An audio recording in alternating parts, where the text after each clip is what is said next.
বাংলাদেশের মধ্যে সবচেয়ে বড় ইফতারির আড়ত পুরান ঢাকায় গেছিলাম ভাইরাল ইফতারি মামার ভাইরাল ডায়লগ শুনবার লাগে আর মামার এনতে শিক্ষিত খাসির আস্তা রান কিনবার লাগে। ঢাকার চক বাজারে যে পরিমাণ ইফতারির আইটেম পাওয়া যায় আমার মনে হয় না বাংলাদেশের কোনো জায়গায় এত পরিমাণ ইফতারির আইটেম আছে। আর এই লুপ সামলাইতাম না পাইরা আমি আমার জামাইরে কোনো রকম রাজিক মজিক করাইয়া লয়ে গেছিলাম গাছকা পুরান ঢাকার মধ্যে। তো মানে ফেসবুকে ঢুকলেই খালি এই শিক্ষিত খাসি আর শিক্ষিত খাসির লগে আছে ইফতারি মামার ভাইরাল ডায়লগ যে বড় বাপের ফুলায় খায় ঠুঙ্গা বইরা লইয়া যা। এই জিনিসটা কি আমিও ঠুঙ্গা বইরা লইয়া যাবার লেগে গেছিলাম গা পুরান ঢাকাত।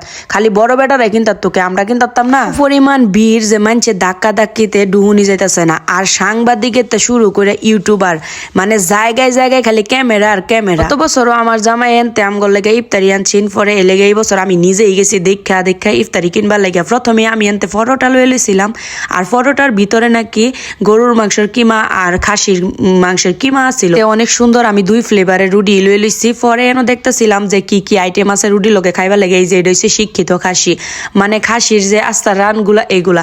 পরে ঘুরতে ঘুরতে গেহেরা এনে দেখি লাচ্ছি টাইপের ব্যস্ত আছে জিগাইছি এটি বলে মোহাব্বতের শরবত যেটা আমরা খাই আর কি। বর্তমানে মোহাব্বতের শরবত বিরাট ট্রেন্ডিং এ রুজাইলে দেওয়া যায়। পরে এনতে মোহাব্বতের শরবত লইছি আর লইছি সে ফালুদা। বাইরে বাই বিশ্বাস করতে না মোহাব্বতের শরবতটা যাও একটু মজা লাগছে। ফালুদাটা একদম বিচ্ছিরি কোনো মিষ্টি নাই কিছু নাই খালি কত্তরি নুডলস আর সাবু সিদ্ধরা রং দাঁত দিছি। আমি আইনা ফুলা ফালাই দিছি কেউ খাইছে না আমি খালি 1 চামচ মোয়া দিছিলাম। পরে আইসি ঘুরতে ঘুরতে দিই এন এই সাংবাদিকে কি টিভি জানি আর টিভি মনে হয় না এশিয়ান টিভি এন ইন্টারভিউ নিতেছে এক বেড়ার এই বেড়া ইত্যাদি কইতাছে বড় বাপের ফুলা খায় ঠুঙ্গা বলে লয়ে যা। আজকে নিজে চোখে দেখতাম আইছিলাম বড় বাপের ফুলাই খায় এটা কি।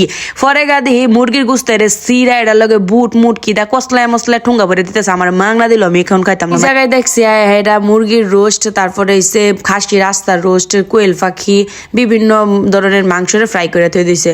পরে এই যে এই জায়গায় হচ্ছে ঢাকাইয়া পনির রাস্তার সাইডেই বিক্রি করতেছিল। তামনে করে হুনায়াম ভাইরাল ইফতারি মামার ভাইরাল ডায়লগ যেটা লাগে আমি আইছি। मसाला जो भी नहीं खाएगा वो लड़की भी पछताएगा एटार नाम बड़ बापेर पोलाय खाय तारे आबार खिका और बारे मसाला जो भी नहीं खाएगा वो भी पछताएगा एटार नाम बड़ बापेर पोलाय खाय। এই একটা ডায়লগ শোনার লাগে আমি এই গাজীপুরতে আয়া পড়ছি এই পুরান ঢাকা বুঝতারটা শুন। এই যে এডি আমার হান্ডি বাতিল যেডি আমি কিনছি আরো কত্তরি আছে।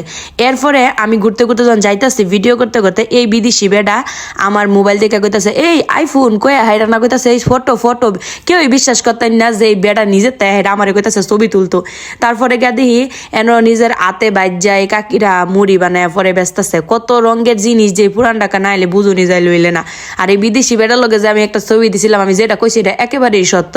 এই যে এসে শিক্ষিত খাসি গতবারও নিছি এইবারও নিছি কিন্তু এই ভিডিও ক্লিপটা নেবার মনে নাই কি পরিমাণ ভিড় আপনারা নিজেরাই দেখুন। এই ভিড়ের মধ্যে আমি যতটুকু ভিডিও করছি এ নিয়ে আমি নিজের ধন্যবাদ দিই বাবা রে বাবা। তবে আমি কইলাম যে পুরান ঢাকার ইফতারি একবার হইলে আপনি ট্রাই করবেন অনেক মজা।